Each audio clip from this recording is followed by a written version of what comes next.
Selamat malam. Di sini kami ingin mempresentasikan kelompok kami yang berjudul Q. Sebelumnya kami berterima kasih kepada dosen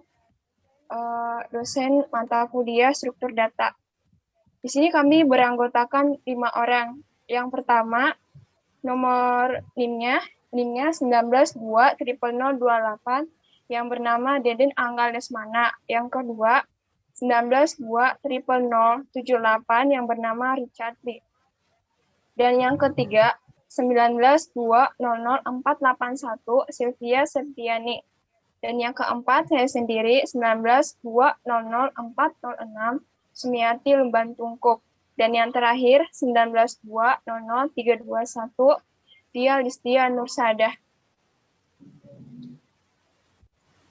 Di slide yang pertama, kami akan menjelaskan apa itu Q. Q yaitu antrian. Dan Q merupakan struktur data linear yang terrestriksi representasi penyimpanan data secara mengantri atau bahasa sederhananya yaitu barisan elemen yang apabila elemen ditambah maka penambahannya berada di posisi belakang. Dan jika dilakukan pengambilan elemen dilakukan elemen paling depan. Dan oleh karena itu prinsip kerja Q adalah FIFO atau first in first out, di mana data yang masuk terlebih dahulu akan keluar pertama. Q. Q itu ada NQ. NQ adalah proses untuk memasukkan elemen, artinya menambahkan data baru.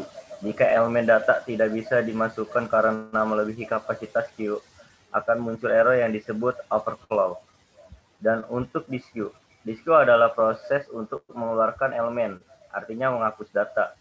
Jika tidak bisa mengeluarkan elemen data satu pun karena kosong akan terjadi error yang disebut dengan underflow. Untuk operasi Q itu ada 5. Yang pertama pick, empty, size, NQ, dan disk. Operasi Q ada 5. 1. Pick.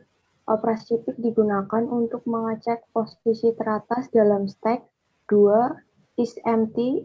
Operasi is empty berfungsi untuk melakukan pengecekan apakah antrian dalam kondisi kosong. 3. Size.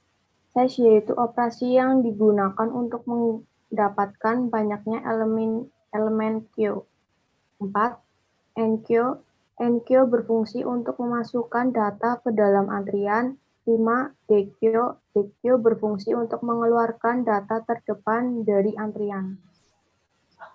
Oke, ya ini ada skrip dari codingan Python-nya. Yang pertama itu ada print data antrian rumah sakit Anggrek yang nantinya untuk running awal akan keluar dengan nama data antrian rumah sakit Anggrek. Dan yang pertama itu ada devQuery yang dengan kita pakai contoh variabelnya itu s. Return itu memanggil ulang variabel yang tadi udah kita pakai, yaitu s. Terus ada definisi NQ, itu sama dengan menambah data, jadi nanti yang data yang akan kita masukkan ke dalam data antrian. Habis itu ada sinsert dan return, itu memanggil ulang data yang udah tadi kita masukin. Dari definisi DQ itu mengurangi atau menghilangkan data, dan habis itu ada return. Ada return lagi pop itu mengambil data dari DQ yang tadi, karena itu masuk ke dalam codingan data bagian dari DQ. Habis itu definisi rear itu data yang ada di belakang, jadi nanti kita masukin berapa banyak data. Rear itu data yang ada di belakang di belakang data dari semua data yang udah kita masukin. Habis itu definisi front. Front itu adalah data yang paling depan. Contoh kayak tadi data yang udah semua kita masukin. Front ini adalah data yang ada yang paling awal yang kita masukin data. Nah, habis itu definisi size. Size itu banyak datanya. Habis itu definisi is empty. Ini adalah untuk mengecek data kosong. Habis itu kita coba buat di sini dengan nama file variabelnya definisi, nomor 2 tutup kurung dalam kurung. S sebagai Q-nya dan K. Habis itu kita di sini pakai perulangan while true. Yang pertama itu kita membuat dari variabel banyak yang dalam codingannya itu memakai integer. Dengan input masukkan berapa orang yang ingin antri. Nantinya di sini akan diminta untuk berapa banyak orang yang akan mengantri untuk dimasukkan datanya. Habis itu for I in range banyak, dan ini berapa banyak data yang akan dimasukkan untuk diantri. Habis itu nama sama dengan input, masukkan nama pasien ke sekian. Nah ini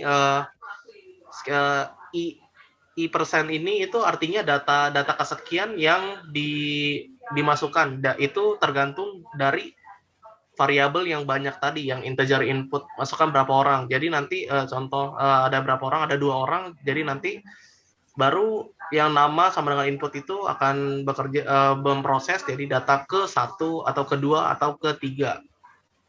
Habis itu ada NQ juga, habis itu ada S reverse lagi untuk mengulang untuk membalikan urutannya lagi kembali. Habis itu O sama dengan input, jadi nanti masukkan nama pasien yang dicari. Jadi nanti setelah data-data yang dimasukkan, kita bisa juga cari data-data yang mungkin perlu dicari. Contoh dari 5 data kita bisa cari data ketiga atau data kedua atau data keempat. Jadi temukan sama dengan T, hitung sama dengan 0.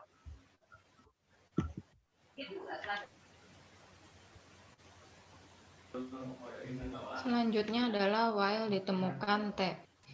Jika O itu bisa apa aja, bisa kalau kita di sini memakai nama yang ada di dalam S itu, jika ada di dalam S, dia akan muncul tulisan selamat, nama pasien sudah ditemukan.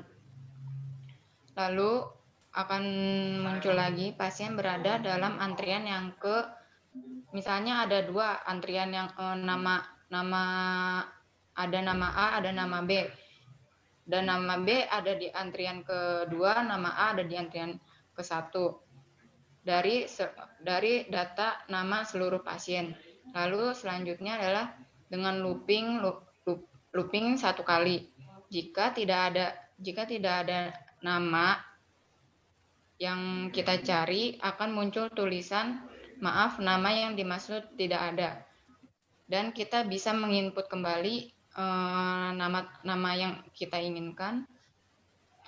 Selanjutnya adalah jika kita membutuhkan bantuan atau memerlukan penginputan lagi, maka kita bisa ketik yes, lalu akan terulang kembali ke atas untuk menginput nama dan mencari nama. Lalu jika kita tidak memerlukan bantuan, kita akan langsung pada tulisan terima kasih. Sekian presentasi yang dapat kami sampaikan, kurang lebihnya mohon maaf. Wassalamualaikum warahmatullahi wabarakatuh. Selamat malam.